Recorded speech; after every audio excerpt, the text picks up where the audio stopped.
नमस्कार, बहुत बहुत स्वागत है आपका। आप देख रहे हैं न्यूज़ 18 का डिजिटल प्लेटफॉर्म। मैं हूं आपके साथ ऋतु ज्ञानवानी। देश के लाखों केंद्रीय कर्मचारियों और पेंशन भोगियों के लिए एक बहुत बड़ी खबर है।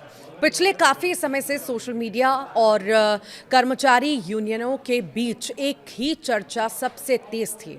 क्या 50% महंगाई भत्ता होने के बाद इसे बेसिक सैलरी यानी कि मूल वेतन में मर्ज कर दिया जाएगा? क्या 8वें वेतन आयोग के आने से पहले ही आपका सैलरी स्ट्रक्चर पूरी तरह बदलने वाला है? इस पर अब देश के वित्त मंत्रालय का एक बेहद ही महत्वपूर्ण और अंतिम फैसला सामने आ चुका है। सरकार ने साफ शब्दों में स्पष्ट कर दिया है क्या वो महंगाई भत्ते को बेसिक पे में मिलाने जा रही है या नहीं। आज के इस वीडियो में हम इस पर पूरे गणित को समझेंगे, सरकार के तर्क को जानेंगे और ये भी देखेंगे कि इस फैसले का आपके बैंक अकाउंट में आने वाली सैलरी पर क्या सीधा असर होने वाला है। तो लगातार हमारे साथ बने रहिएगा। देखिए, जो है जानकारी ये है, इस पूरे मामले की गहराई को समझने के लिए हमें थोड़ा पीछे जाना होगा। जब भी देश में महंगाई बढ़ती है तो सरकार अपने कर्मचारियों के रहन सहन के स्तर को बनाए रखने के लिए महंगाई भत्ता यानी कि डियरनेस अलाउंस देती है। साल 2024 और उसके बाद के समय में ये डीए बढ़ते बढ़ते 50% के आंकड़े को छू गया।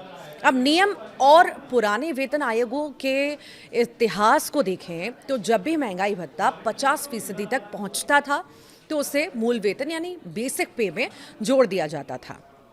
इसे ही तकनीकी भाषा में डीए मर्जर या डीए का विलय कहा जाता है।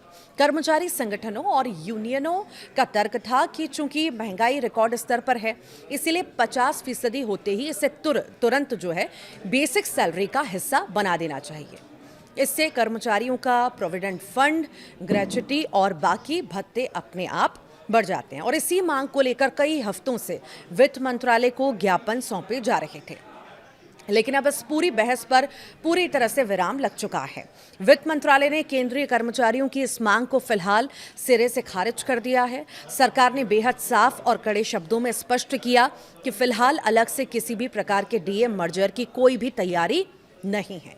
यानी जो कयास लगाए जा रहे थे कि एक नोटिफिकेशन जारी होगा और आपकी बेसिक पे बढ़ जाएगी, ऐसा कुछ भी नहीं होने जा रहा।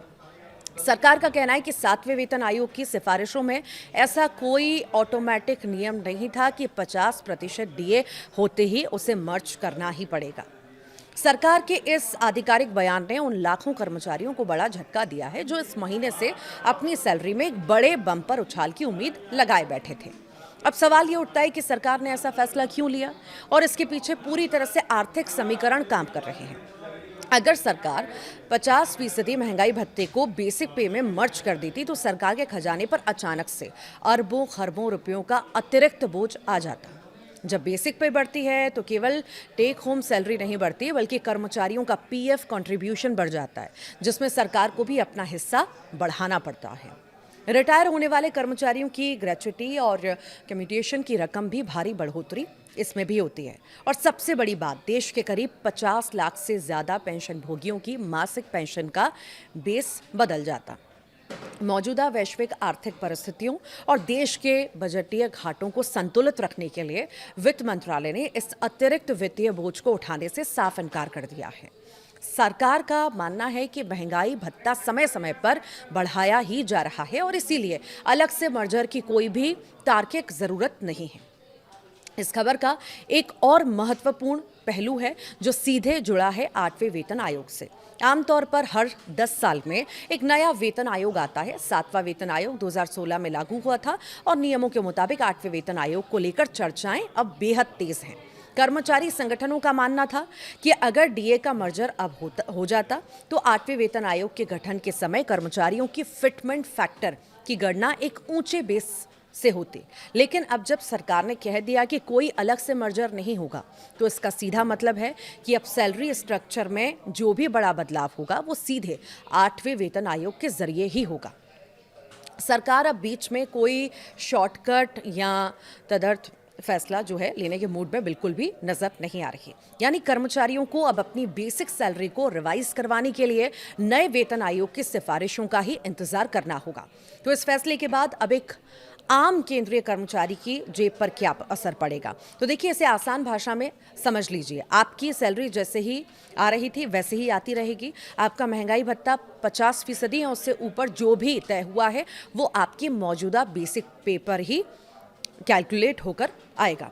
हाँ, एक राहत की बात ज़रूर है कि 7वें वेतन आयोग के नियमानुसार जब डीए 50% पहुंचता है तो कुछ अन्य भत्ते जैसे कि हाउस रेंट अलाउंस हो गया और चिल्ड्रन एजुकेशन अलाउंस हो गया, ट्रैवल अलाउंस हो गया, इसमें जो है बढ़ोतरी अपने आप लागू हो जाती है। वो लाभ कर्मचारियों को मिलते रहेंगे, लेकिन जो एक बड़ी छलांग बेसिक पे में मिलने वाली थी वो फिलहाल होल्ड पर चली गई है। आपकी टेक होम सैलरी में कोई कटौती नहीं होगी, लेकिन जो एक्स्ट्रा हेल्थ क्रिएशन या पीएफ में बड़ा इजाफा होने की उम्मीद थी उसके लिए अभी इंतजार लंबा हो गया है। संक्षिप्त में कहें तो वित्त मंत्रालय ने साफ कर दिया कि वो देश की वित्तीय स्थिति को ध्यान में रखकर कदम उठा रहा है और किसी भी लोक लुभावन दबाव में आकर डीए मर्जर का फैसला नहीं लिया जाएगा।